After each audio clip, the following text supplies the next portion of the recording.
was very, very careful to make sure that the books were preserved for the future, because the books are the basis. So he wanted the philosophy to be there intact for all the future. So he had very great plans for developing the movement, of course, because he was already 70 years old or over when he started the movement in America. Time was limited. So it is now in the hands of the next generation to carry on that movement and continue to expand that movement. So expansion is nice, but at the same time, we have to understand that along with expansion, there has to be a proper organization. You can expand like anything, but if it's not organized, then it's not very effective. Okay? So we see that Srila Prabhupada is also very careful to make an organization. So he made the International Society for Krishna Consciousness, and very early in the movement, he registered the society in New York City. And then, of course, it was registered in other places. Then he came back to India, and he registered the society in India. So in other words, it's not just preaching and expanding, but there has to be some organization there also, something to keep that expansion together. So expansion is very nice and preaching is very nice, but at the same time, we do have to do things in such a way that things will be preserved now and in the future, and there will be some organization to things. So particularly because the bigger you get, the more important it is that you need some sort of organization. So, of course, many societies or individuals don't see that need.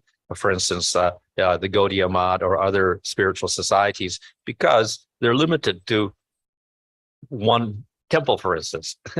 So one person, one temple, and maybe 50 people there. So it's not much, you don't have to organize too much there. So the society organization is not too crucial.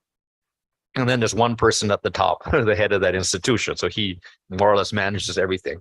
Not difficult if you have 50 people. But where you have thousands of temples and hundreds of thousands of devotees, you cannot do that one person here managing and talking to everybody and doing everything efficiently. You have to have some sort of system for doing all this. So that is why, along with the preaching, we do have some organization. And this is what Srila Prabhupada set up. He set up an organization that has rules and regulations, etc. And he also didn't want to involve too much in that work, so he appointed the governing body commission to do the managerial work. And therefore, they also have to start making rules and regulations for people to follow also, in order that we expand, but we expand in a regulated way. So all this was actually supervised by Srila Prabhupada. He had a very great vision of how to expand this movement. So he made sure that all these structures were there when he established the movement. And when he disappeared, all those things were quite strong. So very, very great insight Srila Prabhupada had. So that was the revelation of Srila Prabhupada. The beginning times, nobody really recognized him. And so we don't know what he was thinking or whatever like that. But we see that when he did manifest, everything, within 10 years, everything came out in a very systematic way, so that things are preserved even now. So Srila Prabhupada disappeared how many years now? It's about over 40 years now. So most organizations, spiritual organizations, even material organizations, after the founder dies or disappears or whatever, especially if he's a very prominent figure in that company or whatever organization, then most of the companies or the societies, religious societies, do not survive more than 10 years. They kind of wither away after that. Even companies, which are very well organized, supposed to be well organized, once that leader goes, they tend to start crumbling away. They don't have the potency anymore. So a company that survives 20 years after the founder has gone is quite remarkable. And if it goes on for 40 years or 50 years, then it is quite exceptional. One among hundreds will survive that long, a company. With spiritual organizations, it's even harder because the presence of that person who's a guru, whatever, is so strong there. When he goes, then everybody's left in confusion. Yeah? So therefore, most spiritual societies do not survive very long, 10 years or whatever. Or even if they survive longer, not much influence. Okay? So we see that with many spiritual organizations. Probably you can think of many organizations that had a leader, then they disappeared, and then that organization tends to kind of disappear. We had like Rajneesh Osho, yeah? And then he was very famous when he was there. After he disappeared, where are they now? You don't even hear about them. That was how many years ago? 30 years ago or something? I don't know how many years. But anyway, disappeared, and then don't hear about it at all, hardly. There may be a few books in the bookstore. That's about it, like that. We can take other spiritual societies also, very prominent at one time, then leader disappears. 10 years later, you wouldn't hear much about them. So when Prabhupada was going to America at that time, then a lot of swamis from India also went to America, like Muktananda and Satchidananda Swami and a few other, I don't even know their names. Many went to America and became quite famous, maybe even more famous than Prabhupada at that time because they got, some wealthy followers or whatever. But then we don't know anything about those societies today. After their leader disappeared, then that movement died. The movement dies. So to keep a movement, whether it is material or spiritual, alive after the original founder disappears is a little bit difficult. Just to keep it alive. To get it to expand is even more difficult. So it is quite remarkable that ISKCON has survived for so many years after Srila Prabhupada's disappearance. And not only that, it has expanded. Remarkably. And this, of course, would also be very pleasing to Srila Prabhupada because when he was alive, he was always preaching and he wanted to make more and more devotees and, have more temples and more people exposed to Krishna consciousness. And we see that is happening, especially in India now. So this would be very pleasing to Srila Prabhupada that the movement is expanding. It is not just preserving, which is fine. It's better than getting destroyed if it at least stays at the same level, but that it can expand and that it can expand at a remarkable rate. That is something very astonishing. Of course, we cannot take all the credit for that. We have to give the credit to Srila Prabhupada because of how he organized things when he was here. That was his genius. So as I said, he made this ISKCON society in a certain way. He put a governing body commission there to keep the movement together. He had BBT organized separately. He made sure that he had certain properties in India, in Mumbai and in Mayapur and Vrindavan, very crucial places for people. And he wanted them to build up centers, international centers there. And of course, around the world also, he made sure that the centers were secure legally, so that no one could, take the properties or whatever. And the same with India. He set up the society in such a way that very difficult for anyone to steal the properties once they're in ISKCON's name. So because of his expert organization, then that laid the basis for us to be able to expand as we've done at the present time. So I mentioned that when Prabhupada was here, he had to struggle even in India. Nobody was really giving any donations, but now actually probably every week or every month we're getting some donation of land someplace. Somebody's offering something. They're offering sometimes small pieces, a few grounds in a city, or sometimes they're offering a few acres or whatever. Sometimes they're even offering temples, like this. So it's not uncommon at all now. But in Prabhupada's time, Prabhupada, but only two offerings were there, Hyderabad and Vrindavan. But he went everywhere and he's asking everybody. Nobody gave. But now it's happening. So we see that the movement has expanded in this way. Of course, we also purchase land, but many of the properties are donated. And not only that, the beginning temples, how did they get built? Not Indian money, American money. To build Vrindavan, they were getting money from foreign countries coming in. Prabhupada encouraged the BBT and other people, devotees and whoever, to collect money and send to India. Mayapur, how they developed it, foreign money.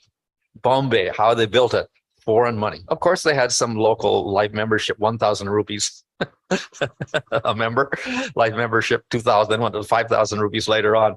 But, they didn't make that much out of that. So Prabhupada was bringing in money from foreign countries when he was alive. So, and that shows even when Prabhupada was present, he was, so powerful. People were still not so convinced. Since that time, we see that in India, especially, it's become easier and easier to expand as the people are now donating land, etc. It's not so easy, difficult to get donations now. Now in Mayapur, we're developing this, Mayapur property there with, so many acres, and the big TOVB temple is there. Then we have this whole Mayapur city development plan with hotels and guest houses and restaurants and displays and parks, the ghat, etc., like that, which costs a lot of money. But now our devotees like Devakinandan Prabhu from Bombay, he's organized some very top businessmen.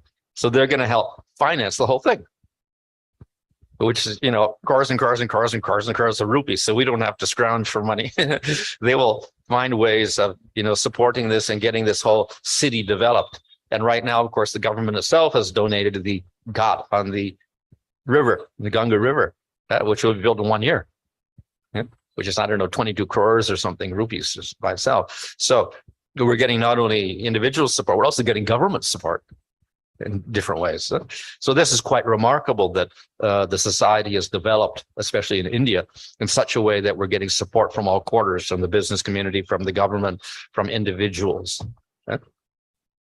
And another important factor is that, as I said in the beginning, even Prabhupada didn't import the devotees.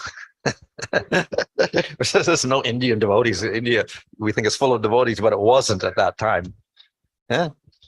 People were quite skeptical, and even the university students were quite. They were thinking, who are these strange people here? We're trying to study and we're trying to develop and we're trying to be like America and we're trying to get degrees and we're trying to advance scientifically and industrially, and they're trying to interrupt us and take us away. What is this? So there was suspicion among the young people. Not so popular in spite of the, the publicity. But we see that has also changed. Let's say from the 1980s, late 1980s, 90s, after that, then we see a gradual shift, in which we get a lot of young people, a lot of college students and university students are taking very serious interest in this. Of course, a lot of credit goes to the program developed by Radhesham in Pune. So he was very enthusiastic to make some sort of system, and he got this all, trial and error, of course, and then he eventually made a whole system which was very effective for training up the college students so that they could participate in Krishna consciousness, go on with their studies, and at the same time become inspired to serve Srila Prabhupada. And out of that, then we get a whole crowd of young people enthusiastically engaged in devotional service. So that is something quite remarkable, and that's something which Srila Prabhupada would be very pleased with, because it didn't happen when he was here. He didn't get that response, as I said, from any quarter. Now, he did get some response in America and whatever. That was the hippies. But from India, no, there were no hippies here, and everybody was busy studying. So within his time of like 10 years, from 1970 to 77, then not much response there at all. But now we see big responses there. So this is something, again, remarkable, but we can't take complete credit for it because it's all there within Srila Prabhupada's plan of preaching to everybody.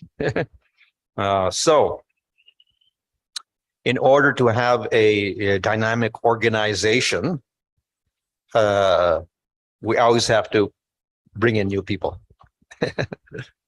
And that's, of course, just a fact of life. The older people get older and older, and eventually they disappear. So what's going to happen to the organization? Yeah, I need new people coming in at all times, and new people getting experience, new people maturing, new people becoming expert at managing and preaching, and doing all these things. We can't leave it up to the seniors. The junior people have to mature and get trained up and develop, take over the responsibility, and leave the elders just to simply guide. So it is very essential that the new members are always joining and coming in and participating and developing their Krishna consciousness. Otherwise, the movement will not survive and it won't expand. So this is this development of the youth program is a very, very crucial segment of our preaching strategy all around the world, and of course, especially in India. So it is, we can say, pleasing to Srila Prabhupada that this is actually happening, and it's something which is a dream which has become real. When Prabhupada was in America, he was sitting on a bench in the park or somewhere, and then one man came down and sat beside him, and then Prabhupada, he was wondering who Prabhupada was, and then Prabhupada said, yes, and I have so many temples around the world, etc., like this. And the man was looking at him, and he looked like a little poor sadhu from India. And then Prabhupada said, yes, in the future. Hundreds of temples, all of these things in the future. Yeah. So we had that vision of all these things, the expansion in this way. And as I said, the expansion is there, but the expansion should also be concrete in the sense that it has to have an organization behind it, solid principles of intelligence to do things properly so that things remain steady, things remain permanent. So Prabhupada established everything very methodically in that way, whether it was writing his books or his preaching. Nobody can predict what Srila Prabhupada was thinking and what his plans were. And it's kind of only afterwards we understand. As in the Srimad Bhagavatam in the first canto, Bhishma Dev, then he was praising Krishna and his wonderful pastimes, etc. And of course, he's lying on his deathbed also. But he makes this remark, very difficult to understand the plan of Krishna. Who can understand it?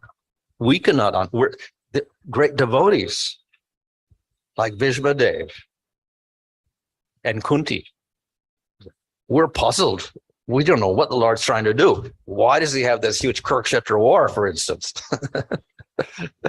Why all these people have to die? Why the Pandavas have to go to the forest for 13 years? Why doesn't he just, have a battle and save them and put them on the throne immediately? So many questions are there, even for the great devotees. Nobody can understand the Lord's plan. What's happening? Then after it's all over, then everybody realizes, oh, that's why Krishna did this. That's because he did this because of this, because of that, because of that. Only afterwards they understand. So the same with Srila Prabhupada, many things, we don't know what he's doing. Why he's so insistent on buying some land in Mayapur, like this. Immediately when he came to Mayapur with the first devotees, then he was in Calcutta, and then he got on a train and he went out to Mayapur and he was looking around there like that. Then later on, he sent somebody there and they went and purchased some land there. So everyone was, it's just paddy fields. though the many Gaudiya mats were there at that time, in 1970, 71, it was mostly paddy fields. Some temples were there, far apart from each other, Gaudiya mat temples, maybe 6 temples on the road. It was a very narrow road for rickshaws.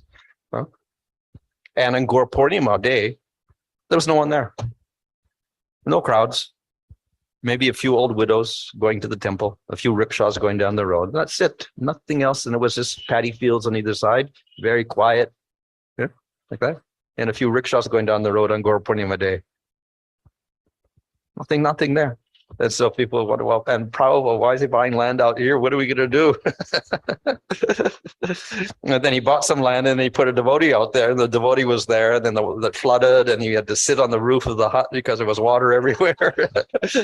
So he was struggling. And then Jayavadaka Maharaj went there, and then he had to build something there, struggle. And it was very difficult to build anything in India because there was no cement, no concrete. Everything was rationed. You had to struggle to get anything if you wanted to get iron pipes or whatever, reinforced concrete, whatever. Everything was a big struggle at that time. Yeah. And then you had to get it to Mayapur. And then there was, things like transport problems, etc. The roads were bad, like that. So big struggle to build up even the first building there, which was that, I think, a Lotus building. Or the long building, or maybe it's the long building, and then the Lotus building, like that. Big struggle. And then people are wondering, why are we doing all this, like that? And mosquitoes were everywhere. Water was bad, like this. Dacoits everywhere.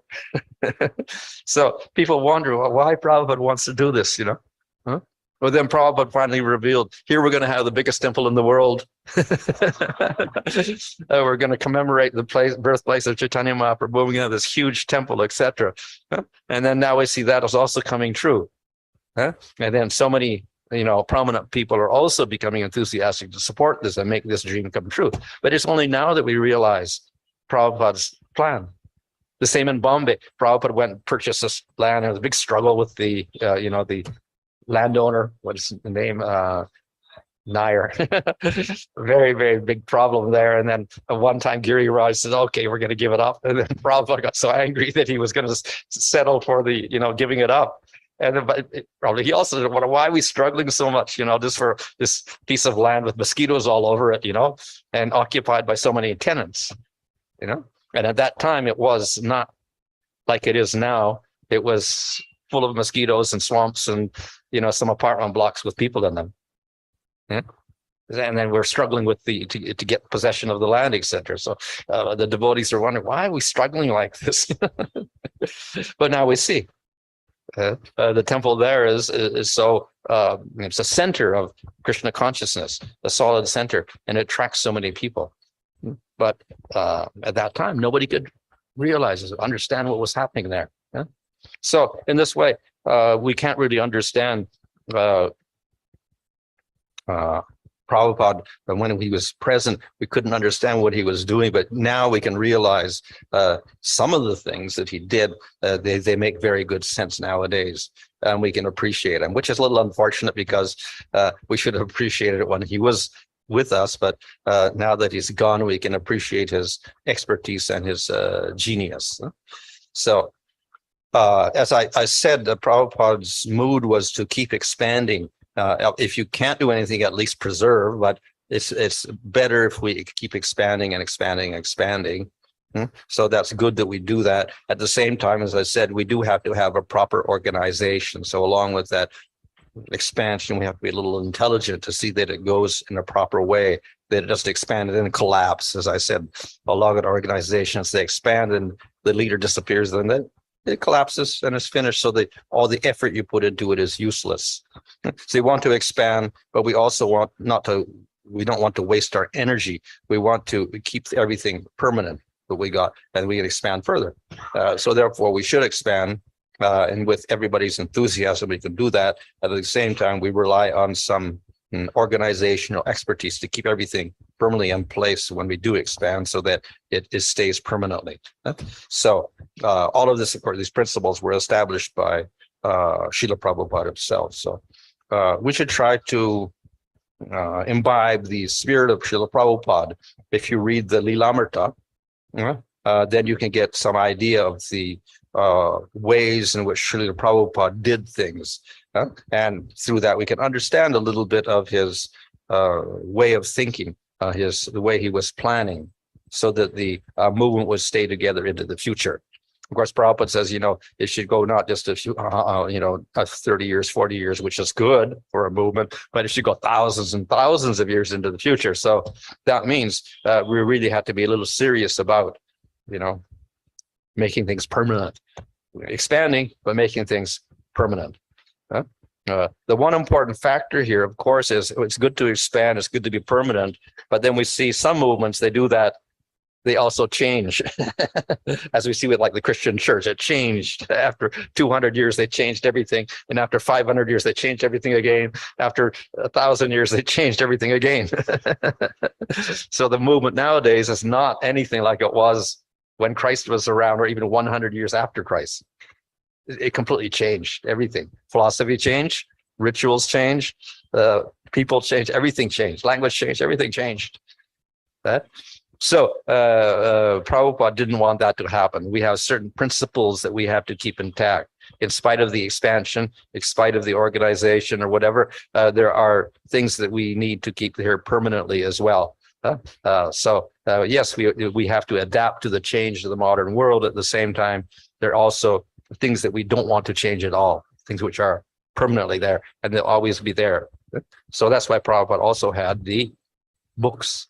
So these establish some of the principles that we don't change. So we can't change the philosophy. Yeah, we can't change who is Krishna into something else. We can't change the process of bhakti. We can't change Nam Sankirtan into something else. There are permanent fixtures there, and that's established in the books. So that's why Prabhupada did put an emphasis upon the books, because that establishes it's the unchangeable principles that are necessary for the society to go into the future.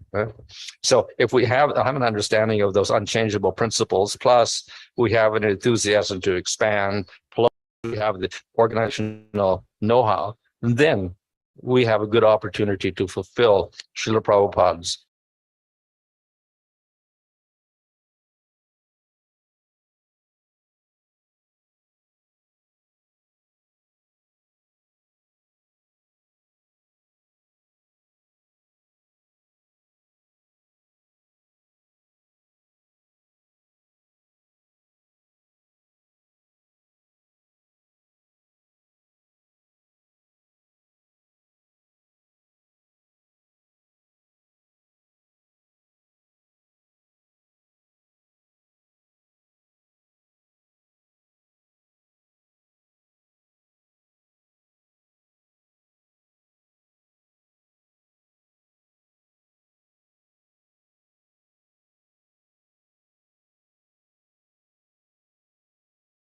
very pleasing for Prabhupada.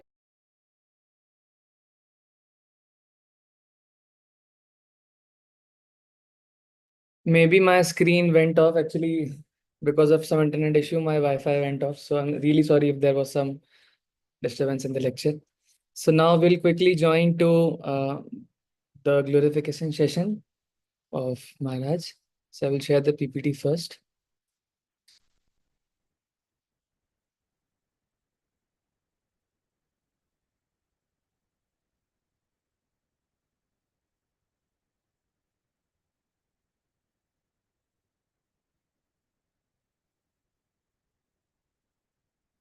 I hope my screen is visible.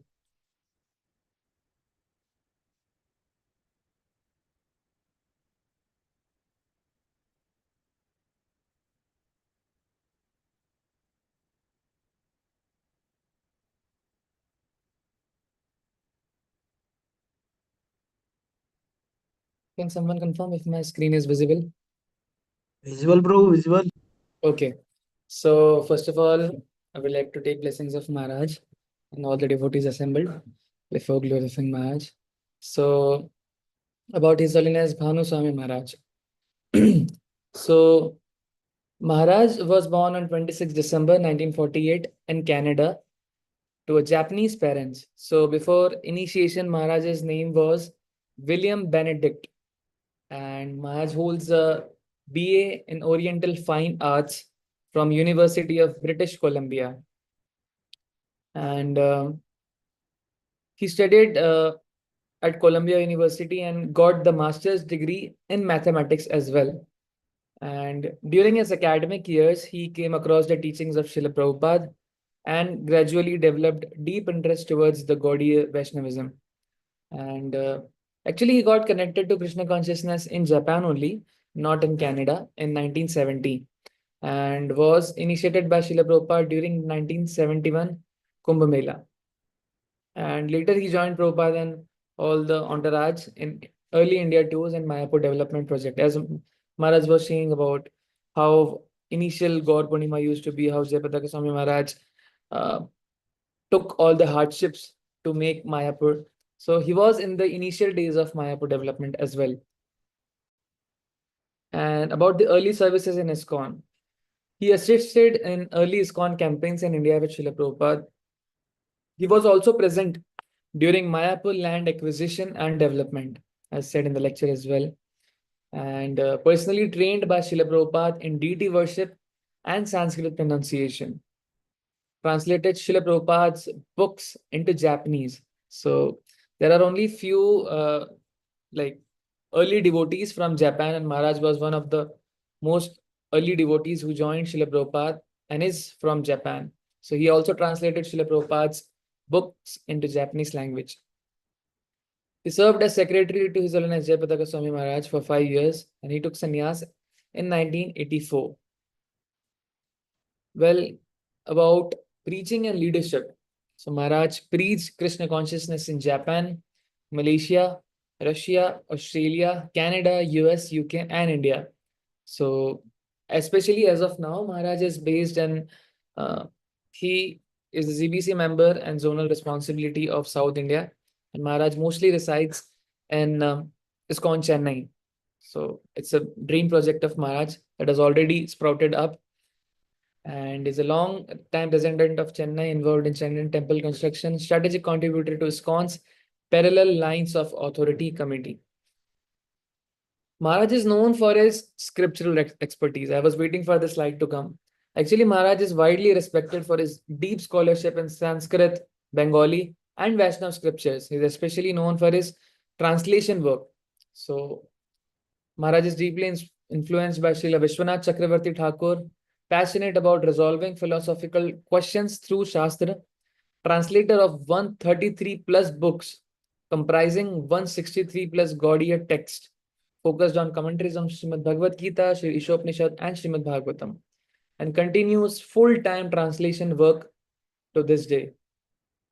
So these are some of the major translations and text which are taught by His Holiness Bhanu Swami Maharaj. So the books are as follows: Harinam Chintamani, Tattva Paramatma, Bhagavad Krishna, Bhakti Priti Sandarbhas, Madhurya Kadambini, Bhagavad Gita, Srimad Bhagavatam, Chaitanya Charitamrit, Brihad Bhagavatamritam, Jaiva Dharma, Guru Tattva, Sikshashkam, Updeshamrit, Brahma Samhita, and many more. Apart from these books, which I know personally, I Bhakti Rasamrit Sindhu by Rup Goswami, he translated that, Ujjwal Neelmadi, Hari Bhakti Vilas, and works of Jeev Goswami like Tattva Sandarbha, Krama Sandarbha, and even the philosophical treatise by Jeev Goswami like Sat Sandarbhas are all given by Maharaj. And these books are also available for devotees. And apart from this, Maharaj is instrumental in training and guiding devotees in these scriptural studies, especially those who are pursuing deeper study in Bhakti Shastri, Bhakti Vaibhav, or Bhakti Vedant level. So actually, Maharaj is into the domain of educational society. Like these are all high level books which devotees generally don't touch, but Maharaj is so profound in his Sanskrit and was personally taught by Srila Prabhupada that he entered this era and gave us all these amazing books, which were there only in Sanskrit languages. And seminars and presentations. Bhanu Swami Maharaja's teachings topics include karma, reincarnation, yoga, astrology. So talking about astrology, Maharaj is very profoundly known for his astrological studies. In case you don't know, the Vaishnav calendars which we are going through these days and all the tithis, ekadashis, festivals and everything, Maharaj was the founder who started to make this Vaishnav calendars for ISKCON devotees. So he is very profound in the astrological science, even in horoscope, everything related to astrology and Vedic science. Maharaj also is profound for Vedic cosmology, structure of the universe, mystery of sound, energetic universe. So these are all the seminar topics which I have seen through the internet that Maharaj mostly gives seminars and lectures on. Relationship and spiritual psychology, easy journey to other planets, beyond birth and death, etc. Now comes about lifestyle and personal sadhana. Maharaj is very steady and sincere daily sadhana, attends full morning programs, answer emails, and dedicates hours daily to translation service. I heard from one of the devotees, like Maharaj came couple of times to Jen for, I remember for the GBC time as well, he came. So he was so personal with each and every devotee. Like if you have any query, you can openly go up to him and ask. It's not the, like, there's no barricading with Maharaj. Like he's open to everyone and he can easily answer. Similar with the mails and online presence. And he advocates daily bhakti activities. At the same time, every day is the easiest way to grow in bhakti. Emphasizes a clear goal in spiritual life to prevent distraction and inconsistency. Personal reflections. So he feels the moments with Srila Prabhupada which were the most cherished in his life. So actually I chose this lecture which we played in half an hour back. So this was all about Srila Prabhupada Mahimamrit, something like that. It was the seminar name. And it was a 3-day seminar by Maharaj just on the reflections of what he had experienced with Srila Prabhupada. Now coming to the second point, was drawn to Srila Vishwanath Chakravarti Thakur's sweet and clear explanation. So for normal devotees, it's a very high class thing to, go through the commentaries and not get mentally boggled up with this Shastric deep insights. But Maharaj was specifically drawn to the special quality, like how Srila Vishwanath Chakravarti Thakur clearly and sweetly explained the pastimes of the Lord. Maharaj recommends single-minded devotion and full surrender to Krishna for serious sadhana and is known for his quiet depth, humility, and precise philosophical clarity. His devotional qualities. Maharaj is known for humility, discipline, and unwavering commitment to Shastra. Like we have seen that till date, Maharaj keeps on translating various books by various Gaudiya Acharyas so that our generation and the futuristic generation which is about to come can get all the scriptures. We are not enough competent enough to understand the commentaries in Sanskrit, but Maharaj has given us all the books in translated English language so that we can go through the commentaries and understand the mood of Acharyas, what they specifically wanted to get through the Shastras. And he leads by example through simple living and high thinking. Maharaj lives very simple. If you might have seen Maharaj traveling, he looks very simple and like easily approachable. And I was there in Mayapur. I saw Maharaj was traveling to Temple Hall. He would stand in the Aarti amidst all the devotees, not in the first queue of senior devotees. He would stand amidst them and live like a very simple devotee. It was personally very encouraging for all of us that how even after getting, even after being so senior in Krishna consciousness, someone can be so humble. Maharaj avoids personal spotlight. As I said, like personally, he would avoid spotlight and would stand amidst the devotees, not, going out of the way, and yet deeply respected worldwide. Maharaj is deeply respected over all the devotee community. It embodies sattvic lifestyle, aligning daily life with Shastric values. Impact on ISKCON South India. So basically about ISKCON Chennai and the South Indian project. Played a key leadership role in ISKCON South India since 1986. He oversaw temple developments, devotee training, and deity installations. Helped stabilize Chennai temple project, now a growing spiritual hub. Like ISKCON Chennai is one of the mega temples in ISKCON. So it was all under the guidance of His Holiness Bhanu Swami Maharaj. And he continues to guide devotees and leaders across the region. Contribution to global outreach. One of the few ISKCON sannyasis with broad cross-cultural reach. Like pioneered Krishna consciousness in Japan during early days. So Maharaj was the initial devotees, not devotees, he was one of the devotee who pioneered preaching in Japan, because Krishna consciousness in Japan was not initiated until Maharaj reached there. It was just the book which Srila Prabhupada printed, but now Maharaj started preaching in Krishna consciousness in Japan as well. He regularly gives seminars and spiritual retreats across the continents, encourages serious study of scriptures as foundation for outreach, lasting legacy. A true scholar devotee, bridging ancient text with the modern world, set the gold standard for translation within ISKCON, inspires countless devotees through his books, teachings, and life example. And he continues his lifelong mission of service to Srila Prabhupada and Gaudiya tradition. So there are some points which I didn't add to the presentation. So focusing on the qualities of Maharaj, the first quality I would say was the scriptural mastery. So Maharaj is renowned for his cons, mostly scholarly devotees. Like amidst the Shastric Advisory Committee, Maharaj is renowned as the foremost one, because he is trained in Gaudiya Vedic Siddhant, Sanskrit, and Nyaya philosophy. And Maharaj has studied the scriptures not for his own personal practice, but with the intent to preserve and present them authentically to the world through his English translation from Sanskrit. And I heard one lecture where Maharaj was glorified as walking library of Gaudiya literature. You can hear that. Such a big title it is. Walking library of Gaudiya literature. And apart from his another quality which I would like to speak upon Maharaj's is unparalleled translation contribution. Like in ISKCON, Maharaj has received the title that no one has done so many books translation which Maharaj has single-handedly done. So Maharaj has translated dozens of high-level Sanskrit texts with commentaries of Vishwanath Chakravarti Thakur, Baldev Vidyabhushan, Jeev Goswami, Rup Goswami, and not just translating the books, but he also teaches them to the Bhakti Vaibhav, Bhakti Vedanta students in the Gaudiya Parampara.